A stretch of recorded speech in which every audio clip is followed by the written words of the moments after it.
মনে আছে আমার ছাত্র জীবনে আমার একজন উস্তাদ আমারে বলছিলেন, আমার সেই হুজুর ইন্তেকাল করছে, হুজুরে আমারে বলছিলেন, আনিস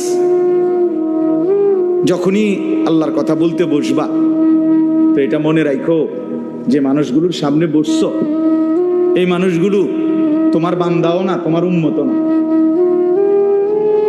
কথা বুঝছেন না?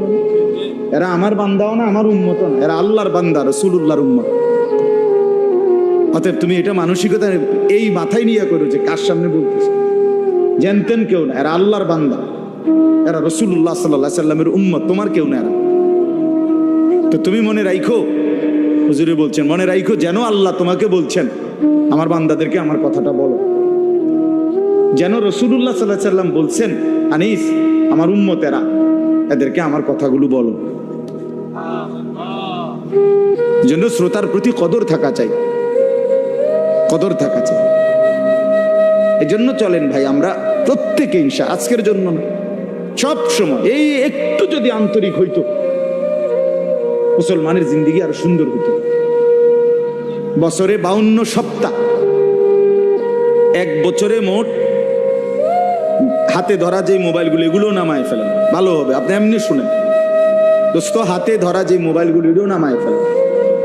মোবাইলে যথেষ্ট পরিমাণ ওয়াজ আছে, অভাব নয়। ছেলেরা দেখেন না রেকর্ড করে, আর এমনি তো আছে।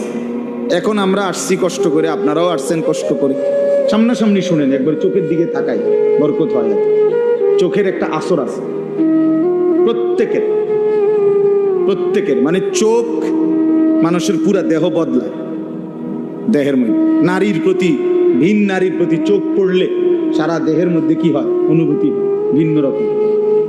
তো এটা বুঝাই গেল চোখের একটা কি আছে, আসর আছে। তো ঠিক নেক কাজের প্রতি, কোন আল্লাহওয়ালা কোন আলেমে দ্বীনের প্রতি নজর করলেও পুরা দেহের মধ্যে পরিবর্তন, নেকের অনুভূতি। হ্যাঁ, রাসূলুল্লাহ